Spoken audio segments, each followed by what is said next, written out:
दर्शन क्या है? तो हम आपको बता दें कि दर्शन वह है जिसके द्वारा वस्तु का तात्विक स्वरूप उद्घाटित हो। दार्शनिक चिंतन की प्रेरक शक्ति मानवता की उत्कट जिज्ञासा वृत्ति के साथ साथ पूर्णत्व की ओर बढ़ने की प्रबल लालसा है। भारतीय दार्शनिकों का मुख्य उद्देश्य मानव जीवन के त्रिविध आध्यात्मिक, आधिदैविक और आधि भौतिक दुखों को दूर करने का उपाय ढूंढना था, न कि तात्विक प्रश्नों पर मात्र विचारों का प्रकटीकरण। भारतीय दर्शन की अभिरुचि मोक्ष धर्म की ओर अधिक रही।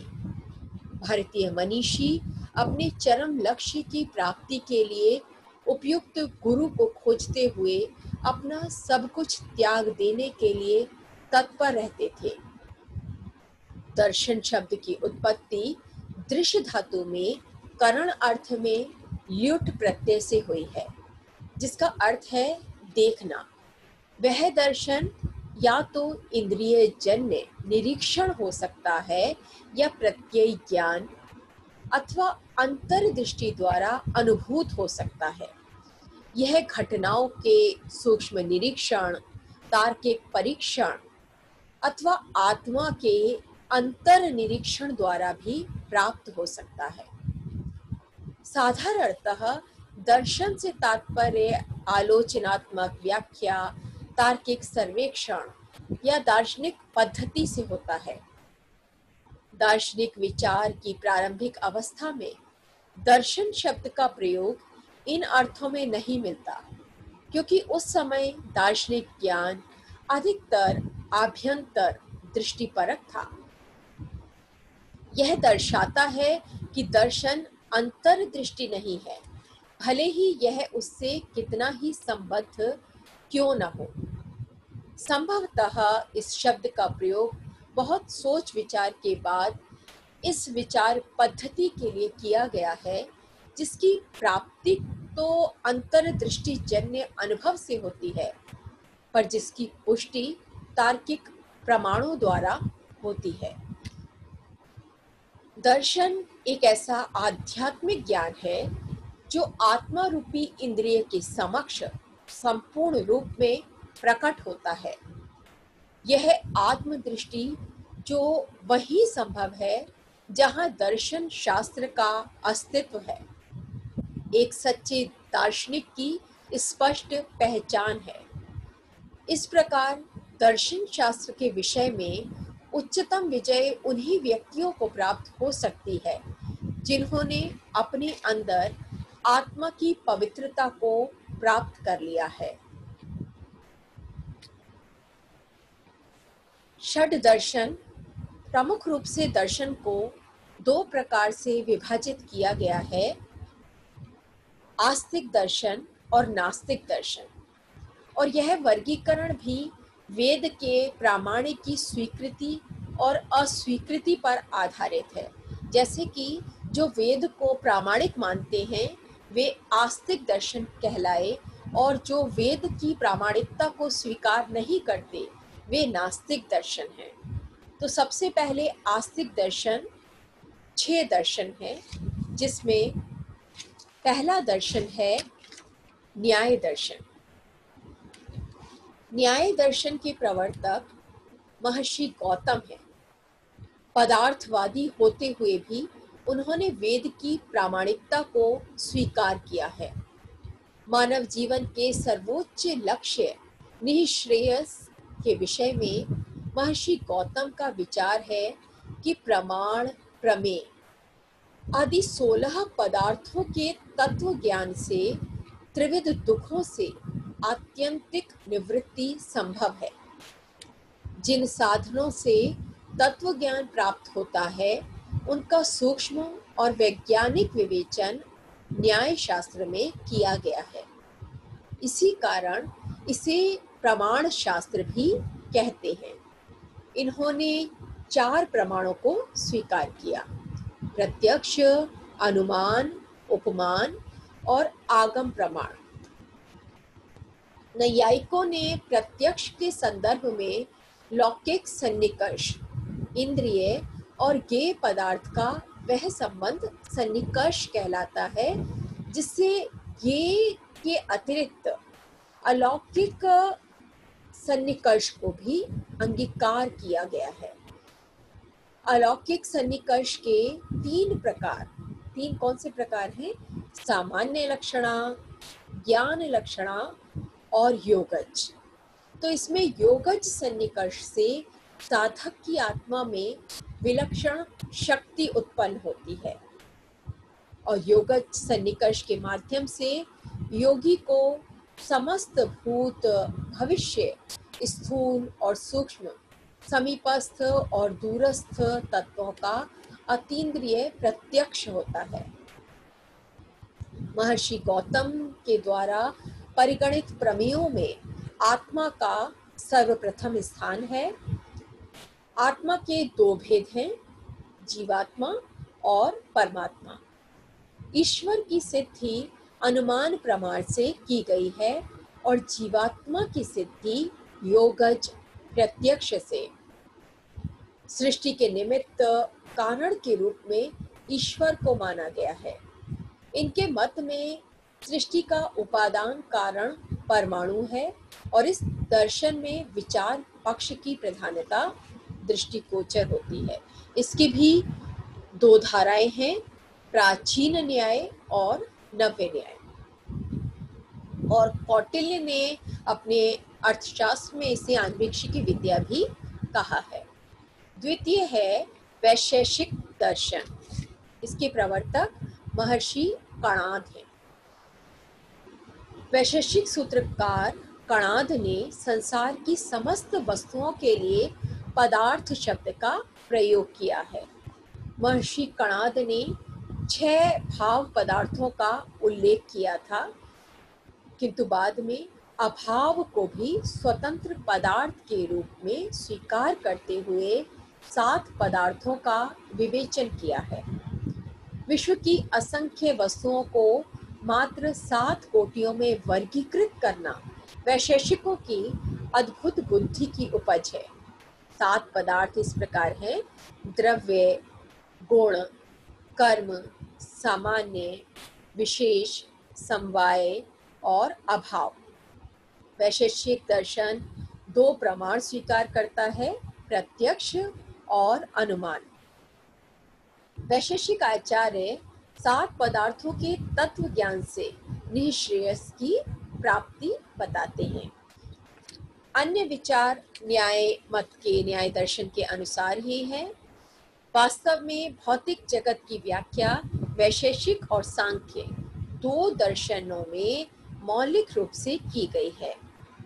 महर्षि कणाद की धर्म की परिभाषा अत्यंत महत्वपूर्ण है, जिसमें वे लिखते हैं यतो अभ्युदय निःश्रेय सिद्धि तद्धर्मः, अर्थात जिससे लौकिक और पारलौकिक उन्नति, मोक्ष की प्राप्ति हो, वही धर्म है। तृतीय है सांख्य दर्शन। इसके प्रवर्तक है महर्षि कपिल। सांख्य सूत्र के 6 अध्यायों में प्रकृति परिमाणवाद के आधार पर भौतिक जगत की वैज्ञानिक व्याख्या प्रस्तुत करने का प्रयास किया गया है। तो 6 अध्यायों में जो सांख्य सूत्र के 6 अध्याय हैं, उसमें प्रकृति परिणामवाद के आधार पर भौतिक जगत की वैज्ञानिक व्याख्या प्रस्तुत की गई है। सांख्य के अनुसार संसार का मूल कारण है प्रकृति। प्रकृति त्रिगुण स्वरूपा है, सत्व, रज और तमस, ये 3 इसके गुण हैं। यह नित्य, सूक्ष्म और अचेतन है। इसे अव्यक्त भी कहते हैं। और सांख्य दर्शन के अनुसार प्रकृति के अतिरिक्त दूसरा निष्क्रिय, निर्गुण, अकर्ता और अभोक्ता पुरुष है। सांख्य मत में ईश्वर के अस्तित्व को स्वीकार नहीं किया गया है और सृष्टि की उत्पत्ति प्रकृति और पुरुष, इन दोनों के संयोग से बताई गई है और दोनों के ही विरोधी स्वभाव है। तो प्रकृति व पुरुष के मध्य संबंध स्थापित करते हुए एक उदाहरण दिया है अंधे और लंगड़े व्यक्ति का, कि जैसे कि अंधा व्यक्ति जो कि जिसे दिखाई नहीं दे रहा, वह चलने की उसमें शक्ति है, सामर्थ्य है, तो चलने की शक्ति से युक्त होकर भी दर्शन शक्ति के नष्ट हो जाने के कारण मार्गदर्शक के रूप में लंगड़े व्यक्ति की सहायता लेकर अपने गंतव्य तक, लक्ष्य तक पहुंच जाता है। और अंधा व्यक्ति अपने कंधे का सहारा देकर चलने की सामर्थ्य से रहित लंगड़े व्यक्ति को भी यथास्थान पहुंचा देता है। उसी प्रकार प्रकृति कैसी है? जड़ है। तो जड़ प्रकृति किंतु सक्रिय, चेतन परंतु निष्क्रिय पुरुष के संयोग से पुरुषार्थ की सिद्धि के लिए प्रवृत्त होती है। जड़ किंतु सक्रिय प्रकृति, चेतन किंतु निष्क्रिय पुरुष के संयोग से पुरुषार्थ की सिद्धि के लिए प्रवृत्त होती है। और पुरुष के सामीप्य से प्रकृति में जो प्रथम विकार क्या हुआ? महत तत्व उत्पन्न होता है। तो आप क्रम देखिएगा कैसे 25 तत्व बने कि फिर उस महत तत्व से अहंकार से पंच तन मात्राएं, शब्द स्पर्श रूप रस गंध, ये पंच तन मात्राएं, महत से अहंकार, अहंकार से पंच तन मात्राएं, और फिर 11 इंद्रिय, पंच ज्ञानेन्द्रियां, पंच कर्मेंद्रियां और एकादश मन। तो ये 11 इंद्रियां उत्पन्न होती हैं। तो पंच तन मात्राओं से क्रमशः फिर पंच महाभूत, क्षिति जल पावक गगन समीर, पृथ्वी जल तेज वायु और आकाश, ये उत्पन्न होते हैं। इस प्रकार सांख्य में प्रकृति, पुरुष, महत तत्व, अहंकार, पंच तन्मात्राएं, पंच महाभूत और एकादश इंद्रियां, ये 25 तत्व स्वीकार किए गए हैं। और इसमें 3 प्रमाणों को भी स्वीकार किया गया है। सांख्य दर्शन में 3 प्रमाण बताए गए हैं: प्रत्यक्ष, अनुमान और आगम प्रमाण। सांख्य दर्शन में पुरुष जीवात्मा के बंधन व मोक्ष का कारण अविवेक है। अविवेक के कारण पुरुष का प्रकृति से संबंध होता है। कर्तव्य यद्यपि प्रकृति के गुणों में है, किंतु प्रकृति के द्वारा उत्पन्न सुख दुख का प्रतिबिंब पुरुष में पड़ता है, और ऐसी स्थिति में पुरुष सांसारिक सुख दुख का भोक्ता बन जाता है। जैसा कि श्रीमद् भगवद गीता में भी कहा है कि सारे कर्म प्रकृति के गुणों के द्वारा ही किए जाते हैं, परंतु अहंकार से विमूढ़ चित्त वाला पुरुष मैं करता हूँ ऐसा मानकर सुखी, दुखी और गर्वित होता रहता है। तो इस प्रकार हम देखते हैं कि अविवेक, प्रकृति व पुरुष भिन्न भिन्न है। इस ज्ञान का अभाव, इससे उत्पन्न प्रकृति और पुरुष का संबंध बंधन है, और विवेक ज्ञान के पश्चात इनका वियोग मोक्ष है। विवेक की सिद्धि के लिए 25 तत्वों के स्वरूप को जानना बहुत जरूरी है।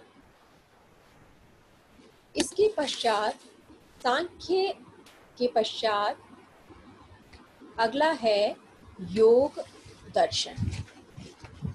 योग दर्शन के प्रवर्तक हैं महर्षि पतंजलि। तो युज समाधौ धातु से योग शब्द निष्पन्न होता है, और योग समाधि ही है। महर्षि पतंजलि लिखते हैं कि योगश चित्त वृत्ति निरोधा, चित्त की वृत्तियों का निरोध ही योग है। जो चित्त की वृत्तियां हैं उनका निरोध, उनको रोकना योग के द्वारा ही चित्त की चंचल वृत्तियों का संयमन होता है, जिससे योगी ईश्वर से सीधा संपर्क स्थापित करने योग्य हो पाता है। योग को सेश्वर सांख्य भी कहा जाता है, क्योंकि योग दर्शन ईश्वर को स्वीकार करता है, इसीलिए इसमें 26 तत्व हैं। मूलभूत सिद्धांतों में जो सांख्य और योग ये दोनों ही एक मत हैं। ईश्वर प्रणिधानाद्वा सूत्र द्वारा स्पष्ट उद्घोषणा की गई है कि ईश्वर की उपासना द्वारा ही समाधि की सिद्धि होती है और चित्त वृत्ति को एकाग्र करने के लिए वीतराग पुरुष, राग द्वेष से जो पुरुष विनिर्मुक्त है, ऐसा सिद्ध पुरुष अपने प्रेम के पात्र पुरुष का ध्यान इसमें बताया गया है। योग दर्शन क्रिया प्रधान है। इसमें विचार पक्ष के साथ साथ आचार पक्ष भी महत्वपूर्ण है। साधन पाद में योग के 8 साधन पर बहुत प्रबल जोर दिया गया है और वे अष्टांग योग कहलाते हैं। यम नियम आसन, प्राणायाम, प्रत्याहार, धारणा, ध्यान, समाधि। यम नियम आसन, प्राणायाम, प्रत्याहार बहिरंग साधन और अंतरंग साधन है धारणा, ध्यान, समाधि। ये अष्टांग योग कहलाते हैं। इसके पश्चात है मीमांसा दर्शन। मीमांसा शब्द का अर्थ है गंभीर चिंतन। महर्षि जैमिनी इसके प्रतिष्ठापक हैं और इसका विषय कर्म कांड है। इसमें वेद के ब्राह्मण भाग को प्रमुखता दी गई है। मीमांसा का प्रधान उद्देश्य धर्म का प्रतिपादन है। धर्म के प्रमाणभूत वेद हैं और वेद के द्वारा विहित इष्ट का साधन धर्म है, ऐसा माना गया है। और यज्ञ के द्वारा स्वर्ग की प्राप्ति ही इसका लक्ष्य है। इसके भी 2 भेद, पूर्व मीमांसा, उत्तर मीमांसा। तो पूर्व मीमांसा मीमांसा दर्शन हो गया और उत्तर मीमांसा वेदांत दर्शन को कहते हैं। छठा है वेदांत दर्शन, इसे उत्तर मीमांसा भी कहते हैं। वेदांत दर्शन का मुख्य आधार उपनिषद है। महर्षि बादरायण इसके प्रतिष्ठापक हैं। वेदांत के क्षेत्र में शंकराचार्य का अद्वैतवाद, निम्बार्क का द्वैताद्वैतवाद, रामानुज का विशिष्टाद्वैतवाद, माधवाचार्य का द्वैतवाद और वल्लभ का शुद्धाद्वैतवाद संबंधी मत अधिक प्रसिद्ध है। वेदांत मत के अनुसार मोक्षावस्था में दुखों की निवृत्ति मात्र नहीं होती, अपितु परमानंद की प्राप्ति भी होती है। मुक्ति 2 प्रकार की बताई है, जीवन मुक्ति और विदेह मुक्ति। जीवन मुक्ति और विदेह मुक्ति 2 प्रकार से वेदांत दर्शन के अनुसार मुक्ति बताई गई है। और आत्मबोध हो जाने पर भी जब तक प्रारब्ध कर्मों का भोग पूर्णतः नहीं हो जाता, तब तक तत्वज्ञ को शरीर धारण करना पड़ता है। यही जीवन मुक्ति है। जीवन मुक्ति क्या है कि जब तक आत्मबोध हो जाने पर, जब तक प्रारब्ध कर्मों का भोग पूर्ण नहीं हो जाता, तब तक जो तत्वज्ञ है उसे शरीर धारण करना पड़ता है। और प्रारब्ध कर्मों का भोग समाप्त हो जाने पर शरीर त्याग द्वारा जीव ब्रह्म में लीन हो जाए और सच्चिदानंद स्वरूप हो जाए, वही विदेह मुक्ति है। इसके पश्चात है नास्तिक दर्शन, जो कि वेदों को प्रामाणिक नहीं मानते। इसमें प्रथम है बौद्ध दर्शन, जिसके प्रवर्तक हैं गौतम बुद्ध। तो बुद्ध के जो उपदेश थे वो उनके शिष्यों ने त्रिपिटक में संग्रहित किए। बौद्धों का साहित्य त्रिपिटक साहित्य में संग्रहित है और जिसकी भाषा क्या है, पाली भाषा है। इस धर्म की भी 2 शाखाएं हैं, प्रमुख रूप से तो हीनयान और महायान, वज्रयान भी कहते हैं अन्य। और बुद्ध के जो उपदेश है वो चार आर्य सत्य के नाम से प्रसिद्ध है। इसके पश्चात है जैन दर्शन। जैन शब्द जिन से निष्पन्न है, जिसने अपने मनोवेगों को जीतकर अपने वश में कर लिया। जैन दर्शन इस जगत के मूल में अनेक तत्वों की सत्ता स्वीकार करता है। तो ये किस पर विशेष विश्वास करता है? अनेकांतवाद। अनेकांतवाद जैन दर्शन की बहुमूल्य देन है। और जैन दर्शन में मोक्ष के 3 साधन बताए गए हैं: सम्यक दर्शन, सम्यक ज्ञान और सम्यक चरित्र।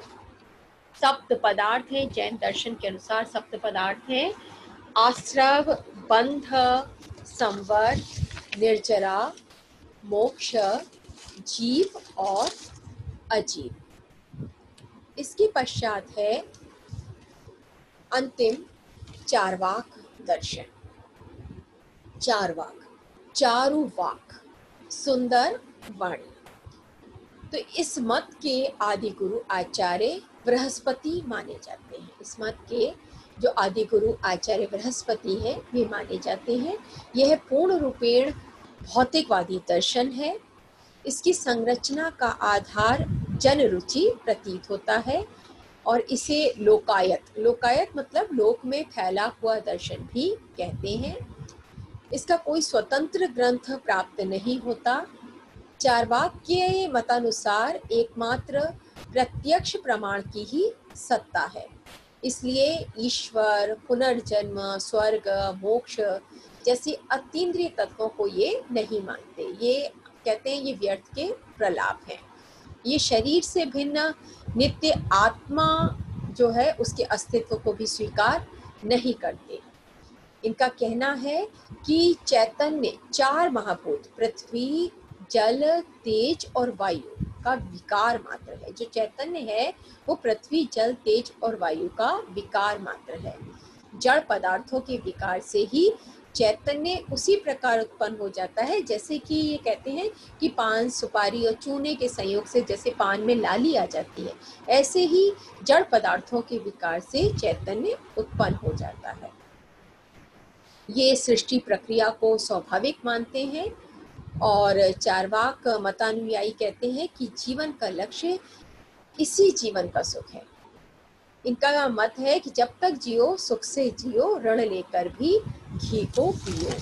यावत जीवेत सुखम जीवेत, ऋणम कृत्वा घृतम पिबेत, भस्मीभूतस्य देहस्य पुनरागमनम कुतः।